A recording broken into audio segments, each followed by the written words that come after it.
నమస్కారం రేషియా టీవీ వార్తలకు స్వాగతం. నా పేరు సుమలత. వార్తల్లో ముందుగా హెడ్లైన్స్.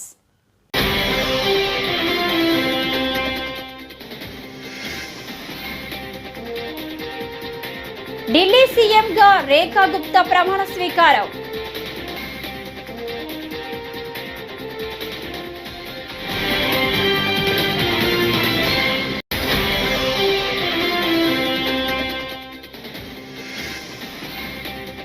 తిరుపతిలోని మహిళా విశ్వవిద్యాలయంలో పలు అభివృద్ధి కార్యక్రమాలను ప్రారంభించిన మంత్రి నారా లోకేష్.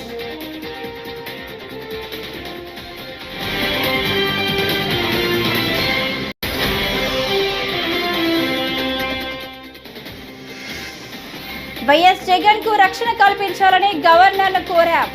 బొత్స సత్యనారాయణ వెల్లడి.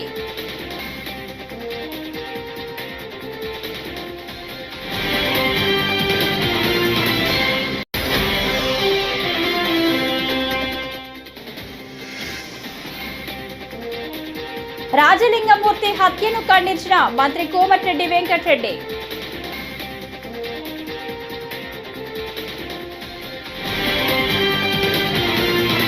ఇక డీటెయిల్స్ చూస్తే ఢిల్లీ ముఖ్యమంత్రిగా రేఖా గుప్తా ప్రమాణ స్వీకారం చేశారు. గురువారం మధ్యాహ్నం రామ్లీలా మైదానంలో జరిగిన కార్యక్రమంలో డిప్యూటీ సీఎంగా పర్వేష్ వర్మ, అసెంబ్లీ స్పీకర్గా విజయేంద్ర గుప్తా, పలువురు మంత్రులు కూడా ప్రమాణ స్వీకారం చేశారు. ఈ కార్యక్రమానికి ప్రధాని మోదీ, పలువురు కేంద్ర మంత్రులు, ఎన్డీఏ పాలిత రాష్ట్రాల సీఎంలు, బీజేపీ అగ్రనేతలు, సినీ ప్రముఖులు హాజరయ్యారు. అలాగే AP CM Chandrababu, deputy CM Pawan Kalyan కార్యక్రమంలో పాల్గొన్నారు. मैं रेखा गुप्ता ईश्वर की शपथ लेती हूं कि मैं विधि द्वारा स्थापित भारत के संविधान के प्रति सच्ची श्रद्धा और निष्ठा रखूंगी। मैं भारत की प्रभुता और अखंडता अक्षुण्ण रखूंगी। मैं मुख्यमंत्री के रूप में अपने कर्तव्यों का श्रद्धापूर्वक और शुद्ध अंतःकरण से निर्वहन करूंगी तथा मैं भय या पक्षपात, अनुराग या द्वेष के बिना सभी प्रकार के लोगों के प्रति संविधान और विधि के अनुसार न्याय करूंगी।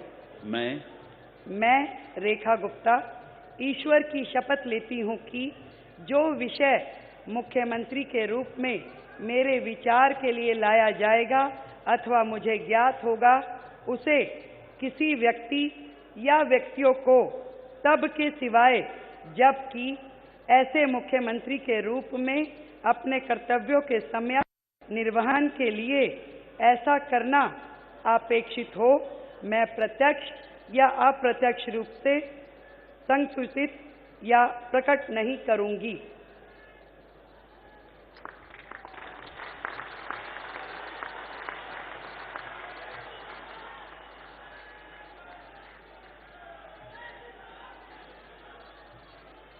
జెడ్+ కేటగిరీలో ఉన్న మాజీ సీఎం వైఎస్ఆర్సీపీ అధ్యక్షులు వైఎస్ జగన్మోహన్ రెడ్డి భద్రత విషయంలో ప్రభుత్వం పూర్తి నిర్లక్ష్యం చూపుతుందని, దురుద్దేశంతోనే ప్రభుత్వం ఆ పని చేస్తుందని మండలి విపక్ష నేత బొత్స సత్యనారాయణ ఆక్షేపించారు. బుధవారం గుంటూరు మిర్చి యార్డు సందర్శన సందర్భంగా జగన్కు ప్రభుత్వం కుట్రపూరితంగా భద్రత తొలగించిన విషయాన్ని గవర్నర్కు ఫిర్యాదు చేశామని ఆయన వెల్లడించారు. ఇది పునరావృతం కాకుండా విచారణకు ఆదేశించాలని గవర్నర్కు విజ్ఞప్తి చేశామని చెప్పారు. వారు పోవడం జరిగింది, పత్రికల్లో వచ్చింది, మీ అందరూ కూడా చూశారు.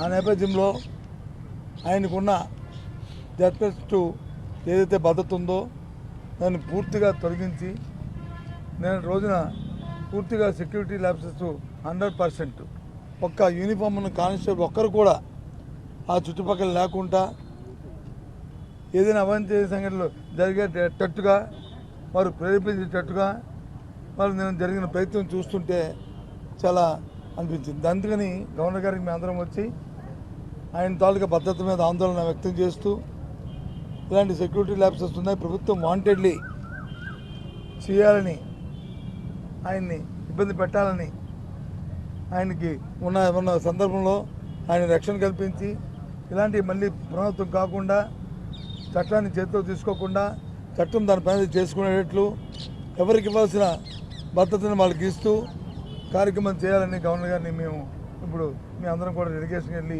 ఆయన రిక్వెస్ట్ చేయడం జరిగింది. వారు దాన్ని పరిశీలిస్తాను, దీన్ని మేము ఎంక్వైరీ చేస్తానని చెప్పి వారు చెప్పడం జరిగింది.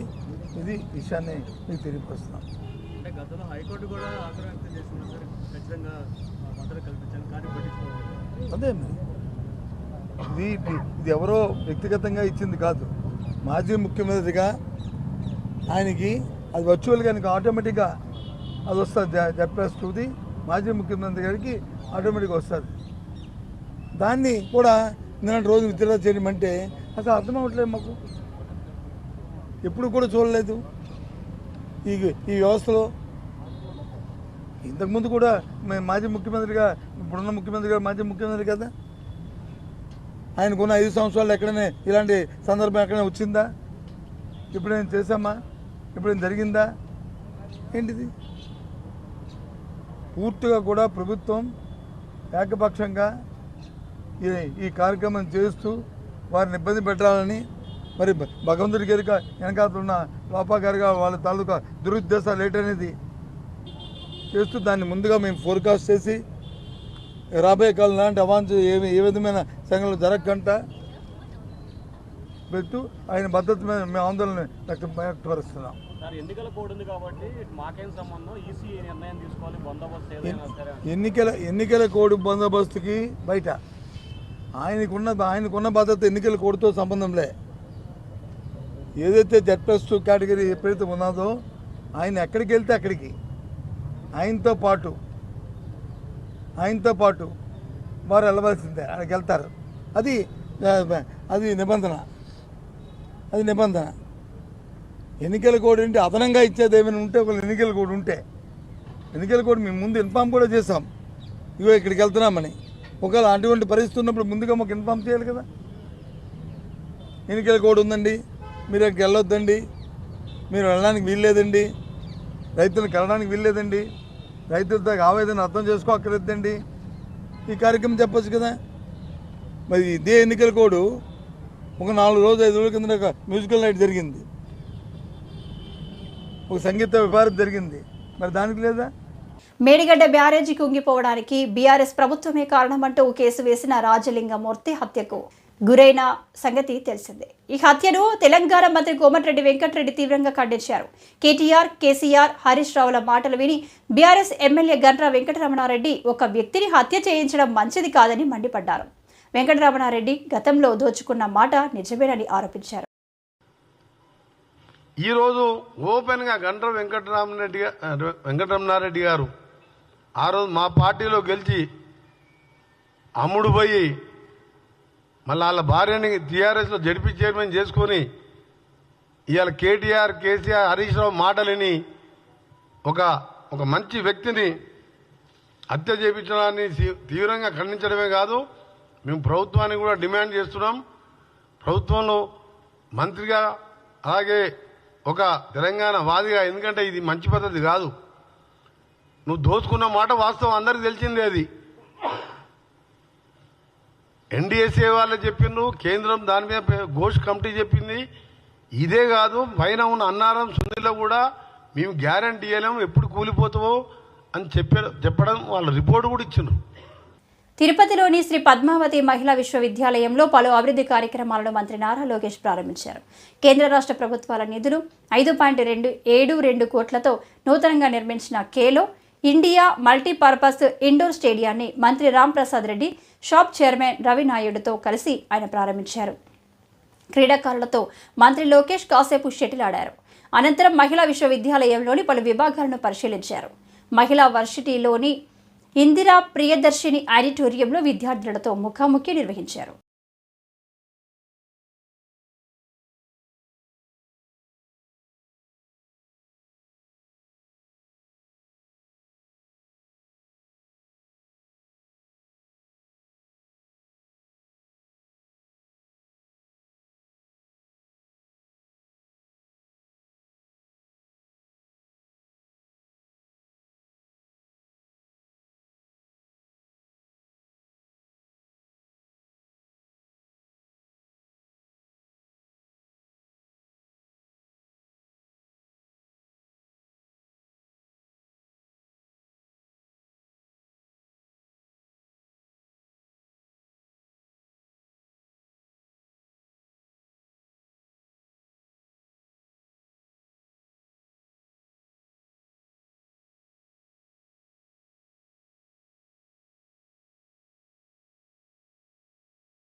గత వైకాపా ప్రభుత్వ నిర్లక్ష్యంతో ఓ నిరుపేద కుటుంబ బాత్రూంలోనే నివాసం ఉండాల్సిన దుస్థితి ఏర్పడింది.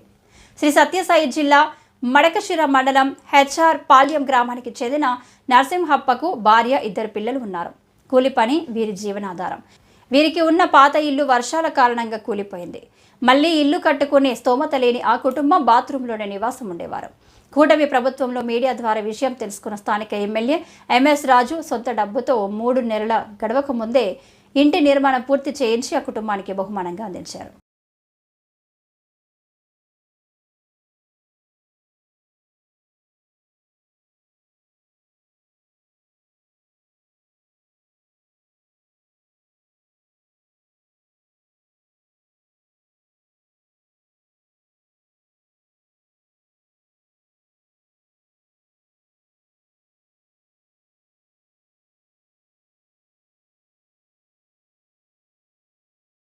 నరసింహమూర్తి అనే కుటుంబం గత 8 సంవత్సరాల నుంచి బాత్రూంలో నివసిస్తున్నారని చెప్పేసి మీడియా కథనాలు రావడం జరిగింది 5 నెలల క్రితం.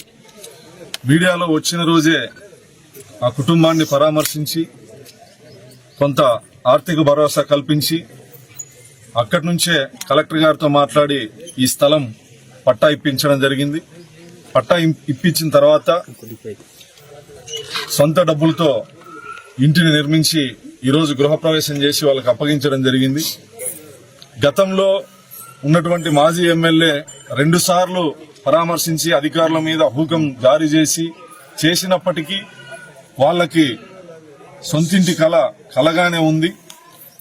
ప్రజాప్రతినిధులు బాధితుల దగ్గరికి వెళ్లినప్పుడు న్యాయం జరుగుతుందనేటువంటి భరోసా కల్పించాలనే ఉద్దేశంతోనే ఆ కుటుంబానికి ఈరోజు ఇల్లు నిర్మించి ఇవ్వడం జరిగింది. నరసింహమూర్తి కుటుంబం ఎక్కడో బెంగళూరులో కూలి పనికి పోయి జీవనం పోసుకునేటువంటి కుటుంబం. 2 పిల్లలు, 8 సంవత్సరాలు బాత్రూంలో, చిన్న బాత్రూంలో 8 సంవత్సరాలు నివాసం ఉండడం ఇది నిజంగా దురదృష్టకరం.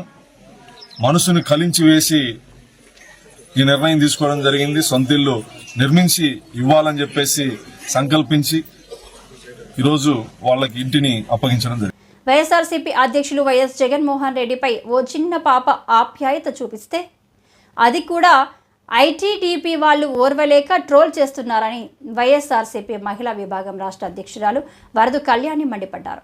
మహిళలు, చిన్నారులను ట్రోల్ చేస్తే వారిని కఠినంగా శిక్షిస్తామని చంద్రబాబు, పవన్ కళ్యాణ్ బీరాలు పలికారు.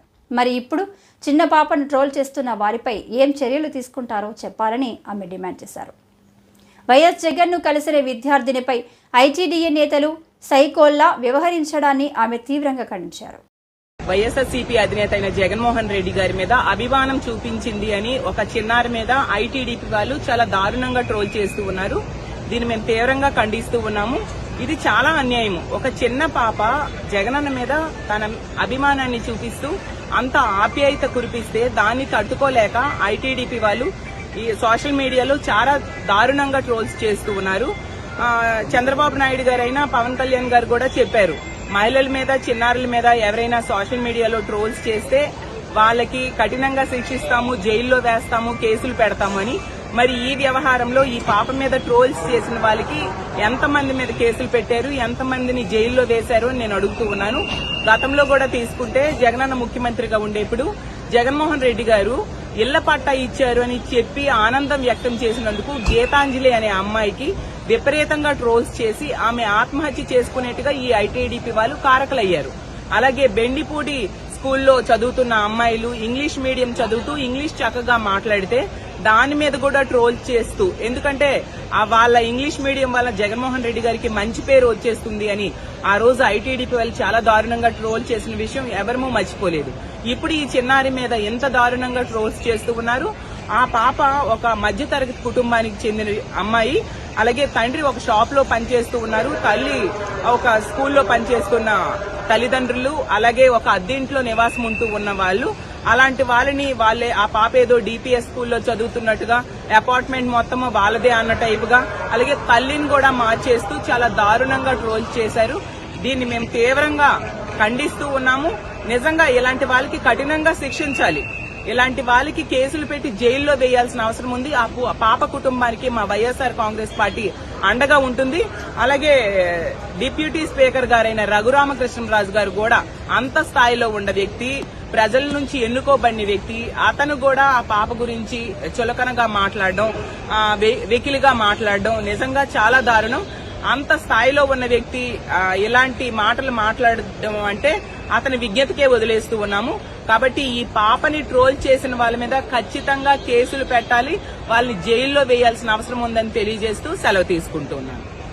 అధికారాలను బట్టలు విప్పతీసి కొడతానన్న జగన్మోహన్ రెడ్డికి ప్రజలే బట్టలు ఊడతీసే రోజు దగ్గరలో ఉన్నాయని జనసేన పార్టీ విజయవాడ ప్రచార కమిటీ ప్రధాన కార్యదర్శి తిరుపతి సురేష్ అన్నారు. గురువారం విజయవాడ కార్యాలయ సమావేశంలో మాట్లాడుతూ పశ్చిమ నియోజకవర్గంలో పిచ్చివాగుడు వాగుతున్న పోతిన మహేష్, గతంలో పవన్ కళ్యాణ్ విమర్శించిన నాయకుల పరిస్థితి ఎలా ఉందో తెలుసుకో, నోరు అదుపులో పెట్టుకోవాలని మండిపడ్డారు. మాట్లాడటం జరిగింది. వైఎస్ఆర్సీపీ పార్టీకి జనసేన పార్టీ నుంచి ఒకటే తెలియజేస్తున్నాం, కూటమి ప్రభుత్వం మీద నిందలేయటం తప్ప మీరు చేసింది ఏమీ లేదని చెప్పి మీరు ముందు తెలుసుకోవాలి. అదేవిధంగా నిన్న మీరు అధికారుల్ని బట్టలోటి తీసి కొడతాం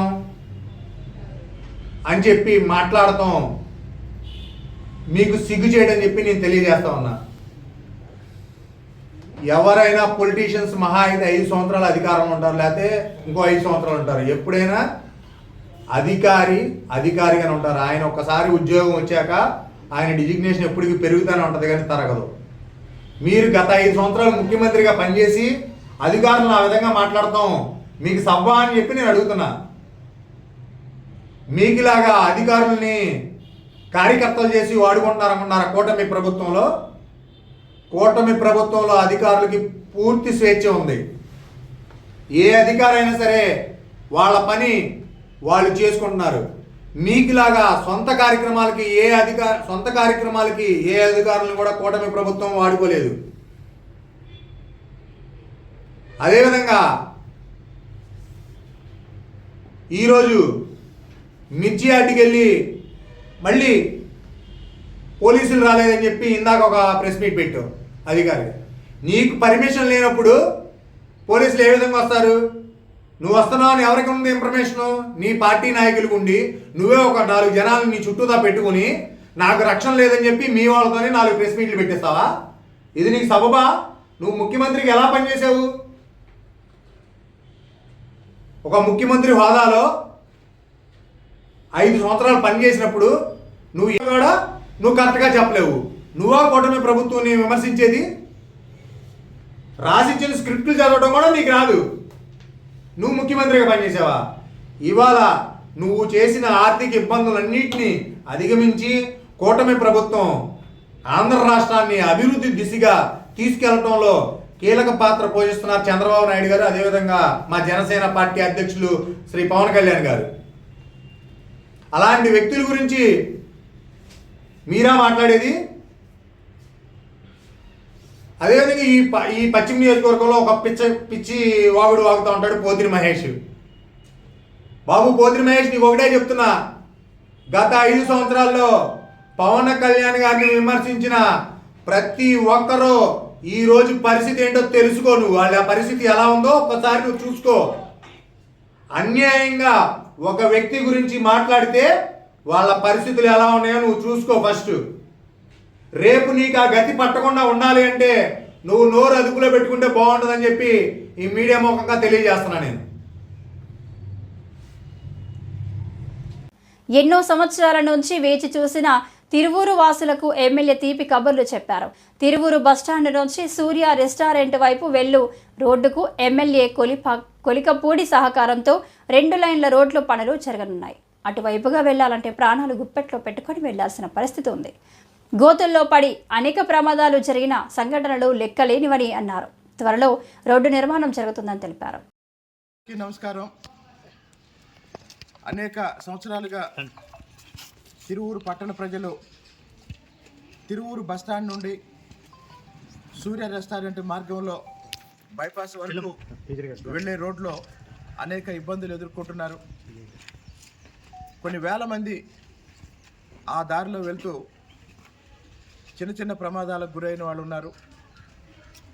తిరువూరు పట్టణంలో ఉన్న ప్రధానమైన 5-6 సమస్యల్లో బస్టాండ్ నుంచి సూర్య రెస్టారెంట్ రోడ్డు ఒక పెద్ద సమస్య. ఈ రోడ్డుకు సంబంధించి తిరువూరు పట్టణ ప్రజలకి ఒక శుభవార్త ఏంటంటే ఈ రోడ్డు నిర్మాణానికి సంబంధించి అవసరమైన బడ్జెట్ సాధించడం జరిగింది. అధికారులు ఆ రోడ్డు నిర్మాణానికి సంబంధించిన అంచనాలు రూపొందించే పనిలో ఉన్నారు. అతి త్వరలోనే తిరువూరు బస్టాండ్ నుండి సూర్య రెస్టారెంట్ మార్గంలో బైపాస్ వరకు 2 లైన్ల రోడ్డు నిర్మించడం జరుగుతుందని ఈ సందర్భంగా తిరువూరు ప్రజలకు తెలియజేయడానికి చాలా సంతోషిస్తున్నాను. వల్లభనేని వంశీని జైల్లో జగన్ ములాఖాతు నిర్వహించి ఆయన మంచివాడని మీడియాకు కితాబు ఇవ్వడం హాస్యాస్పదమని టీడీపీ నేత సురేంద్ర కుమార్ బుధవారం అన్నారు. చంద్రబాబు సామాజిక వర్గాన్ని ఎదగనీయకుండా వంశీని అరెస్టు చేయించడం, కొడాలి నాని అవినాశ్చై కక్ష కట్టారు అన్న జగన్ వ్యాఖ్యలను తీవ్రంగా ఖండిస్తున్నామన్నారు. జగన్కు అరాచకవాదులంటే వల్ల మారిన ప్రేమ అన్నారు. అందరికీ నమస్కారాలు. మాజీ ముఖ్యమంత్రి వర్యులు వైకాపా అధినేత శ్రీ జగన్మోహన్ రెడ్డి గారు నిన్న వంశీని జైల్లో కలిసి 45 నిమిషాలు ములాఖత్ అయ్యారు. బయటకు వచ్చిన తర్వాత ఆయన అందగాడని, ఆయన ఏ పాపం చేయలేదని చెప్పి అమాయకుడి పైన తప్పుడు కేసు పెట్టి అరెస్ట్ చేశారని చెప్పి, అదేవిధంగా గౌరవ చంద్రబాబు నాయుడు గారు, లోకేష్ గారు ఆయన సామాజిక వర్గాలు ఎవరు పైకి రాకూడదని చెప్పి వంశీని అరెస్ట్ చేశారని, అదేవిధంగా కొడాలి నాని అవినాష్లను కూడా ఖర్చు కట్టారు వాళ్ళపైన కూడా చెప్పి కూడా మాట్లాడడం తీవ్రంగా ఖండిస్తున్నాం. సామాజిక వర్గాల గురించి ప్రస్తావించడం మంచి సాంప్రదాయం కాదు ఎవరికి కూడా. అభాగ్యులకు ఎల్లప్పుడూ తాము అండగా ఉంటామని రాజమహేంద్రవరం సిటీ ఎమ్మెల్యే ఆదిరెడ్డి శ్రీనివాస్ అన్నారు. స్థానిక తిలక్ రోడ్డులోని తన కార్యాలయంలో 4 విద్యార్థులకు అనారోగ్యంతో బాధపడుతున్న ఒకరికి నెల సరిపడే మందులను వారి భవానీ చారిటబుల్ ట్రస్ట్ తరపున పరిశీలకులు బత్తుల తాతబాబు తదితరులతో కలిసి అందజేశారు. అనంతరం ఎమ్మెల్యే ఆదిరెడ్డి శ్రీనివాస్ మాట్లాడుతూ బాధల్లో ఉన్న వారికి తాము ఎల్లప్పుడూ అండగా ఉంటామన్నారు. తమ భవానీ చారిటబుల్ ట్రస్ట్ ద్వారా అనేక సేవా కార్యక్రమాలు నిత్యం నిర్వహిస్తూనే ఉంటున్నామన్నారు. పేద విద్యార్థులకు ఫీజులు చెల్లించడం, పేదల కోసం ఉచిత వైద్య శిబిరాలు నిర్వహించడం చేస్తున్నామన్నారు. ఇక తమ కూటమి ప్రభుత్వం కూడా ప్రజల ఆరోగ్యానికి ప్రాధాన్యత ఇస్తుందన్నారు. అందులో భాగంగానే లక్షలాది మందికి ముఖ్యమంత్రి సహాయ నిధి నుంచి ఆరోగ్య ఖర్చుల నిమిత్తం సహకారాన్ని అందిస్తుందన్నారు. రాజమండ్రి సిటీ నియోజకవర్గానికి సంబంధించి ఇప్పటి వరకు సుమారు ₹1 కోటి ముఖ్యమంత్రి సహాయ నిధి నుంచి వందలాది మందికి అందించడం జరిగిందన్నారు. ఇంకా సుమారు 60 లక్షలకు సంబంధించి 52 దరఖాస్తులు పెండింగ్లో ఉన్నాయన్నారు. ఏది ఏమైనా ప్రజలకు అందుబాటులో ఉంటూ అండగా ఉంటామన్నారు. ఈ కార్యక్రమంలో ఛాంబర్ అధ్యక్షులు తవ్వ రాజా, తెలుగుదేశం పార్టీ నాయకులు మజ్జి మణికంఠ, ఎర్రంశెట్టి రాజ్ కుమార్ తదితరులు పాల్గొన్నారు.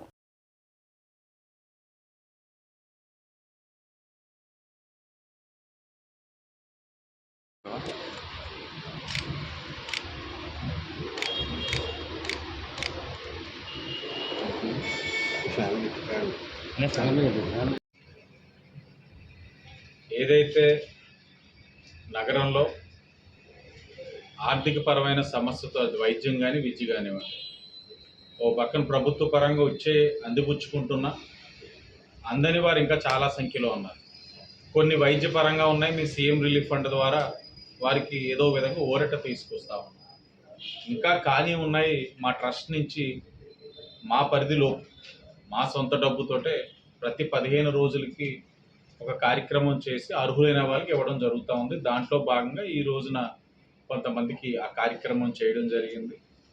చేస్తూనే ఉన్నాం. మొదటి రోజు నుంచి కూడా నేను చెప్పాను, ఏదో ఒక కారణం మీద బయటికి వెళ్తూ ఉన్నప్పుడు, ఇప్పుడు ఏదైతే ఉభయ గోదావరి జిల్లాలో పట్టభద్రుల శాసన మండలి ఎన్నికల ప్రక్రియలోని క్యాన్వాసింగ్ చేసుకుంటూ వెళ్తూ ఉన్నప్పుడు ఎదురవుతూ ఉన్నాయి కొన్ని సమస్యలు. ప్రభుత్వం నుంచి వచ్చే విధంగా ఉంటే మా కార్యక్రమం చేస్తున్నాం. ప్రభుత్వం నుంచి రాని కార్యక్రమాలు మా పరిధిలో మేము చేయగలిగే సాయం చేసుకుంటూ వెళ్తా ఉన్నాం. మరలా ఇప్పుడు విజ్ఞప్తి చేస్తున్నట్టు ఇప్పుడు కూడా చెప్తా ఉన్నాం. దాతలైతే వస్తూ ఉన్నారు. ఇంత ముందు మీద గమనించినట్లయితే దాతలు ఉదారంగా వస్తూ ఉన్నారు, సాయం చేస్తూ ఉన్నారు. ఇంకా రావాల్సిన సంఖ్య కూడా చాలా ఉంది. చేయగలిగిన శక్తి ఉన్న వాళ్ళు చాలామంది ఉన్నారు. వాళ్ళు కూడా వారి యొక్క సాయం అందించినట్లయితే నగరంలోని అనేక మందిని ఏదైతే సమస్యతోటి ఎవరైనా ఆదరిస్తారని ఆశతో ఉన్న వాళ్ళందరినీ ఆదుకోవడానికి అవకాశం ఉంటుంది. వారందరూ కూడా ముందుకొచ్చి వారు చేయాల్సిన కార్యక్రమం ఎవరికి వారు చేసినట్లయితే సమాజంలో కొన్ని సమస్యలు మనం తొలగించడానికి అవకాశం ఉంటుంది. అందరూ కూడా ఆ ఆలోచనతోటి ముందుకు రావాలని అందరికీ కూడా విజ్ఞప్తి చేస్తూ అందరికీ ధన్యవాదాలు. ఈ వార్తలు ఇంతటితో సమాప్తం. నమస్కారం.